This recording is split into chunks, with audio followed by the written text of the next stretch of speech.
And our second main topic today gets submitted to us by Eric Huffman. And Eric Huffman writes, "Hey, John and crew.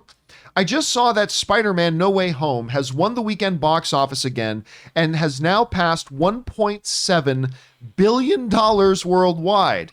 Does the success of this film, as well as that of F9 and Venom 2, prove that studios should never entertain any day-and-date release for tentpole films?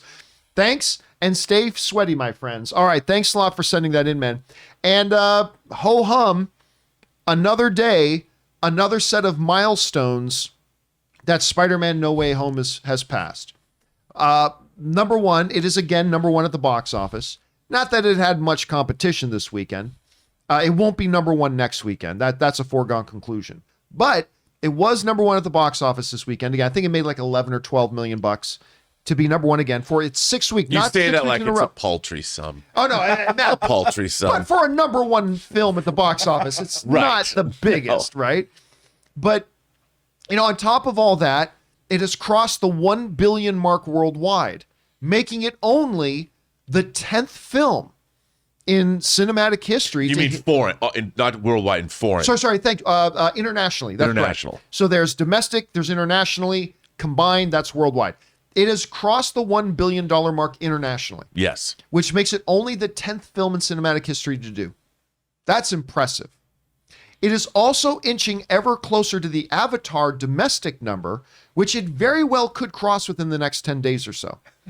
Now, look, Spider-Man No Way Home has absolutely done better than I thought it would. I mean, it's done better than I think most people thought it would do, except for those crazy people who thought it was going to hit $3 billion or whatever. But, I mean, look, we knew it was going to be big. We knew it was going to be huge. But every week, it's like we're talking about a new milestone that it gets to set and cross. Now, again, it's never going to catch the domestic record of Star Wars, The Force Awakens, which is like $900+ million. It's not going to do that. It's not going to catch Endgame or Infinity War or whatever for worldwide. But again, more and more numbers that it hits, and the longevity of it is crazy because we are now sitting, this movie's been out for over a month. All right. This movie has actually been out for about 6 weeks, and it's still pulling in like $11-12 million a weekend at the box office and still number one. I think we now need to start changing and rephrasing the questions about, you know, we ask, what is it about Spider-Man that has made it be so successful? I think now we got to rephrase the question a little bit of, what is it about Spider-Man No Way Home that is giving it the longevity that it has? Because people continue, listen, we live in a movie-going era now, and we have for the last 3 or 4 years, where people see the movies in the first week and generally don't go watch it again, maybe 1 or 2 times more. People are going back for their 5th, 6th, 7th time of going to the movies.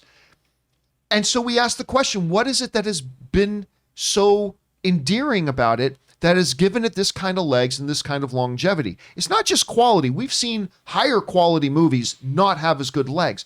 There's an element to this.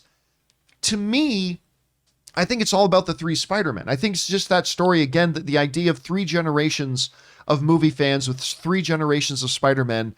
And there's a nostalgia kick to that. That might be bringing people back more and more. Rob, let me ask you this question. You see this, like it's number one at the box office again, not a ton of competition, but still making the money that it is. What is it about this film that is giving it specifically the legs and having people going back to it again and again?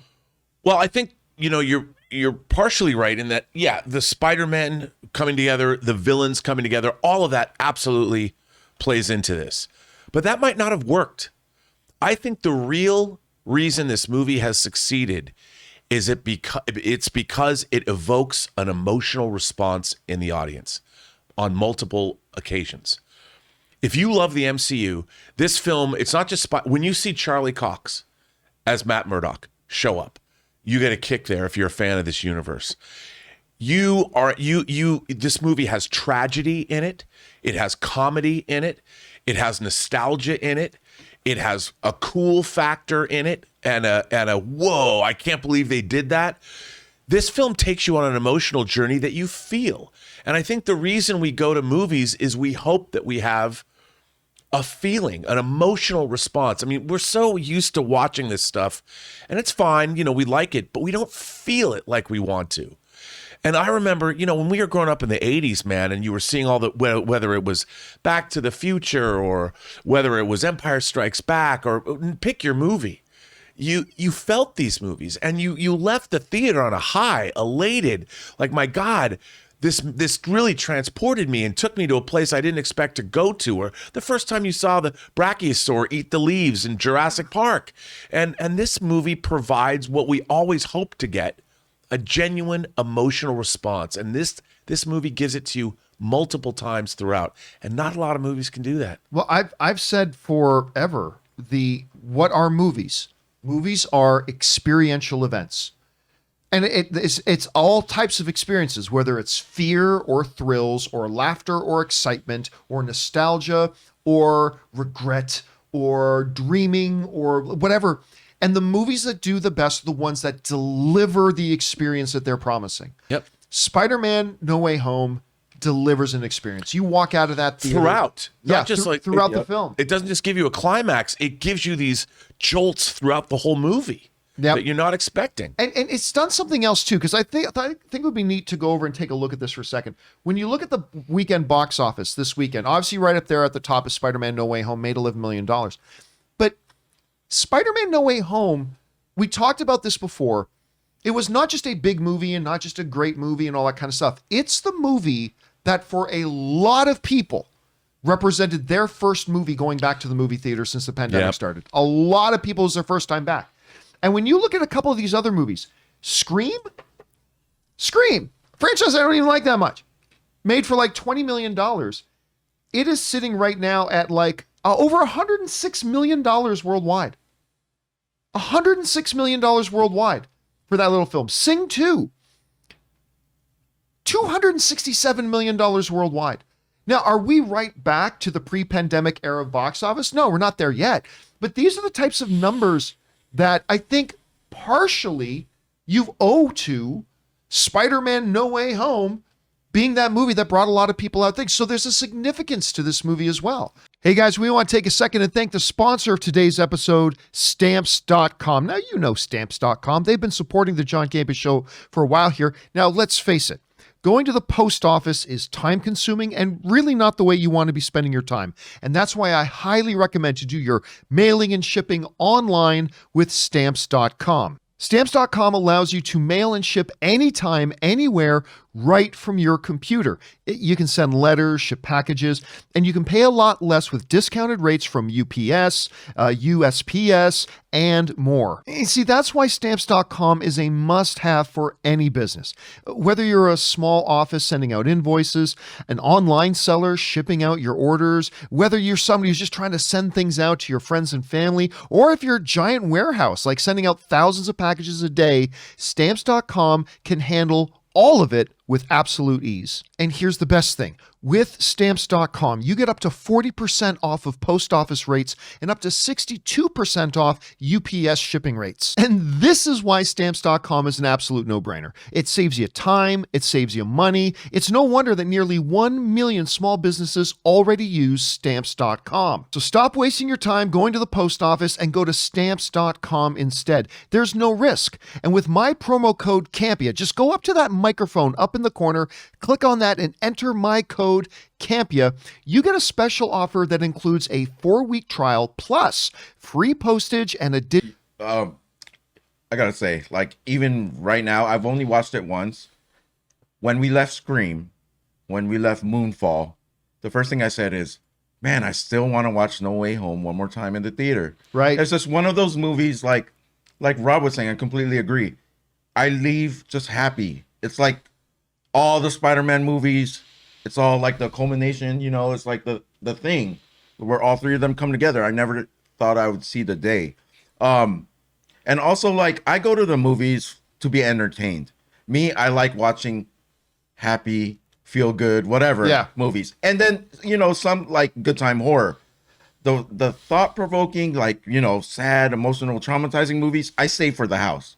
I refuse to go to see those in the theater because that's more of like an intimate movie to me, right? It's a different experience than you like going for. So in theaters, like Spider-Man is the most perfect movie for me to actually go to the theater and see. That's like the type of movie that I want to see. So let's look at this too. Let's put this into context. We're now looking at the worldwide chart here and the all-time worldwide chart. So again, Spider-Man now is at 1.74. We're rounding it up, but $1.74 billion, which was already in the number 6 spot. But I think it's pretty clear that unless something drastic changes, I don't think we're going to see it make another $300 million to catch Avengers Infinity War. That's in the number 5 spot. Number 4 is Star Wars The Force Awakens. Number 3, Titanic. Number 2, Endgame. Number 1, Avatar. I don't think we're going to see it change its spot again, but again, just wrapping our heads around the idea. Will James Cameron be preparing to re-release Avatar once again? Well, it's already in the number 1 spot, so he doesn't have to. We're going to be he's focused on Avatar 2 right now. You know, one of the things I've always thought about movies too is that we now live in this world where people believe that spectacle is important. Well, we have to give you these various action scenes. But I would posit that take your favorite movie, whatever it is. Every scene in your favorite movie is a good scene. And the scenes might be different than one another, but I think about movies like Shawshank Redemption or Jaws or even Back to the Future. Every scene itself is entertaining. Even the opening of Back to the Future, you see all the clocks, and then Marty McFly walks in and plugs his guitar in, and a giant speaker blows him through the back wall of Doc's place. Even that scene alone is fun. And when you watch Back to the Future and your favorite movies, they are collections of scenes that deliver the goods every single 5 minutes or whatever. And we don't get that much anymore.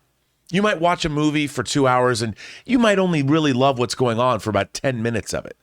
And even that is okay, I suppose. But when you see a film that delivers through its 2.5-hour running time, that's unique. And that's providing, it's not just a fun experience, but for the entire length of the movie. And it's not just the action films that do that. I remember a movie like that for me was Colin Firth's King's Speech. Now, you know how much I love this movie, Yep. but King's Speech is an example of that, like you were just describing. It is every single freaking scene had me mesmerized. Yeah. And action films can do that. Horror films can do that. Period drama pieces can do that in their own unique way. But man, when it does that, when a movie comes out that can do that for you, that's a special experience. You know what? The King's Speech is a great example because most people wouldn't use that, but you're right. That movie is delicious throughout. Yeah.